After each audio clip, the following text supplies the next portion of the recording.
Our multimeter is not working properly.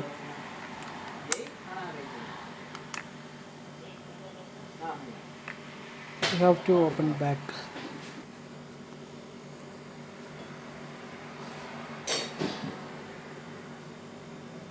We can see the fuse is burnt.